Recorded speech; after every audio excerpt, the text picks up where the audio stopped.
Avoir des enfants, c'est beaucoup de transformations dans le quotidien. Et dans un premier temps, les premiers âges de l'enfant, les parents sont tout attentionnés vis-à-vis de l'enfant. Toute l'énergie de la famille, toute l'attention se fixe vers les enfants. Et dans la plupart des cas, sur les premiers mois, la première année, c'est tout à fait naturel. Les parents en ont envie, c'est leur désir. Ils ont fait des enfants, ils sont dans la pleine joie de les accueillir.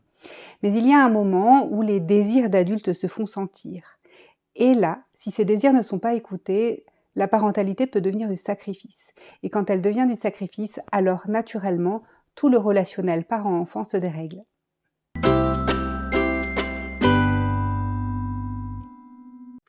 Pour ceux qui découvrent cette vidéo pour la première fois, je suis Chloé Elkaïm, sophrothérapeute, et j'accompagne les parents à trouver ou à retrouver le plaisir dans leur quotidien familial avec leurs enfants.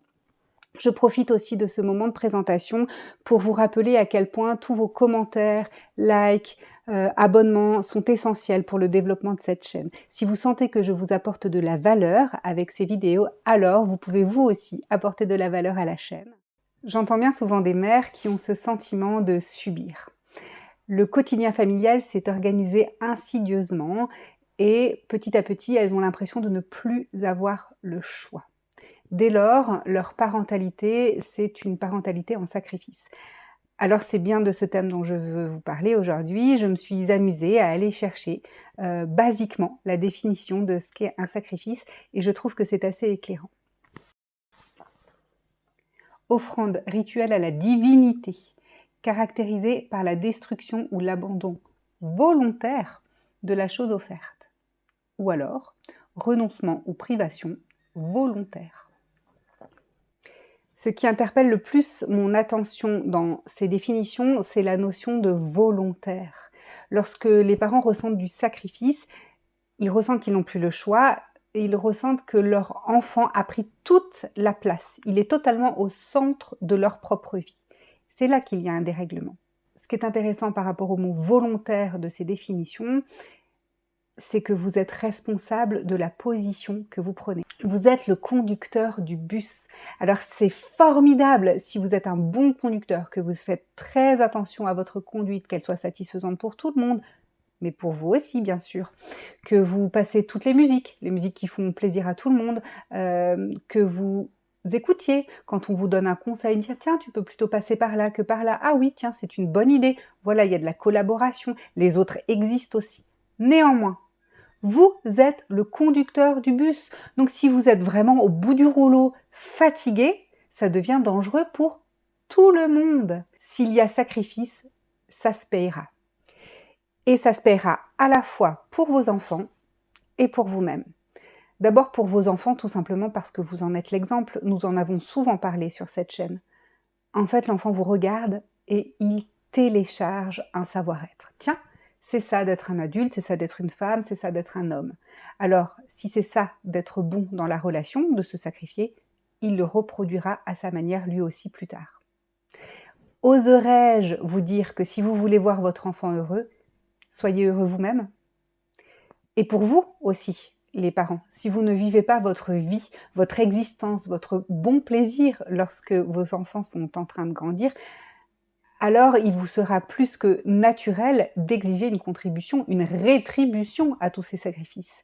Et là, vous risqueriez de tomber dans cette petite phrase légèrement perverse et extrêmement culpabilisante « avec tout ce que j'ai fait pour toi ». Et là, vous déréglez la relation.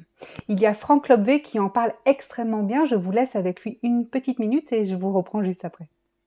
La façon la plus belle dont puissent nous aimer nos enfants, c'est l'ingratitude. C'est ce qu'ils ont de plus magnifique. C'est-à-dire que lorsque toi tu t'inquiètes pour eux, tu dors que d'un œil la nuit, tu te réveilles, tu les changes, tu fais tout le truc, et puis l'école, et puis toutes ces heures, et puis le boulot, et puis remplir le frigo, et puis les carnets de correspondance, et puis tout ça, puis tu t'inquiètes encore, et tu mets ce qu'il faut, et encore ce qu'il faut, et encore ce qu'il faut. Et un jour à 14 ans, 15 ans, ils sont là, toi t'es là, t'as besoin de leur retour, tu commences puis ils tournent la tête et ils s'en vont. Cette ingratitude, je trouve que c'est le plus beau retour que puissent nous faire nos enfants. Parce qu'en fait, elle signifie que notre don était un don, que l'amour qu'on a pour eux est réellement gratuit, qu'ils ne sous-entendaient pas de retour, qui ne sous-entendait pas de récompense, qui ne sous-entendait pas de besoin chez celui qui donne, que l'autre voit la beauté de son papa ou de sa maman, voit la posture de saint ou de sainte de papa et de maman. En somme, si vous conduisez ce bus, pour reprendre la métaphore, c'est parce que vous le désirez. Si vous emmenez toute cette petite troupe sur ces chemins, voir ces paysages, c'est parce que vous l'avez décidé, c'est parce que vous en avez envie. Prenez du plaisir et prenez votre plaisir d'existence aussi au passage.